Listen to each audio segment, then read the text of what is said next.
মন্ত্রী কেন পদত্যাগ করবে না?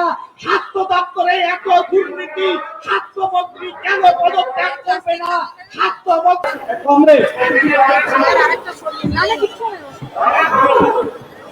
আর কবে কণ্ঠ শক্তি পাবে? আর কবে শির উঠে দাঁড়াবে? আমরা বামপন্থী ছাত্র যুব মহিলারা 11 সাল থেকে আমাদের কণ্ঠে শক্তির কি অভাব পড়েছে? শক্তির অভাব পড়েনি। আমাদের শির দ্বারা সোজা সেদিনও ছিল, আজকেও আছে। তাই আজকের দিনে দাঁড়িয়ে তৃণমূল কংগ্রেস এই প্রাকৃতিক বিপর্যয়ের জন্য যখন কুইন্টালে কুইন্টালে জল মাপতে ব্যস্ত, তখন ধর্মতলার মাটিতে কাতারে কাতারে বামপন্থী ছাত্র যুব মহিলাদের এসে গিয়েছে।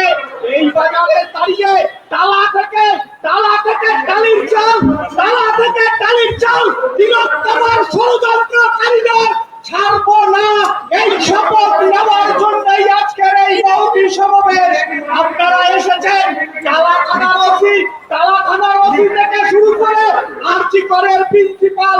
আপনারা বলেন, জিজ্ঞাসা করবেন না নিজেকে যে রাজ্যের খাদ্য দুর্নীতির দায়ে খাদ্যমন্ত্রী জেলে গিয়েছে, যে রাজ্যে শিক্ষা দুর্নীতির দায়ে শিক্ষামন্ত্রী জেলে গিয়েছে, সে রাজ্যে পুলিশের এ ধরনের অপকর্মের জন্য পুলিশ মন্ত্রী কেন পদত্যাগ করবে না? স্বাস্থ্য দপ্তরে এত দুর্নীতি, স্বাস্থ্যমন্ত্রী কেন পদত্যাগ করবে না? স্বাস্থ্যমন্ত্রীকে পদত্যাগ করতে হবে, পুলিশ মন্ত্রীকে পদত্যাগ করতে হবে। এই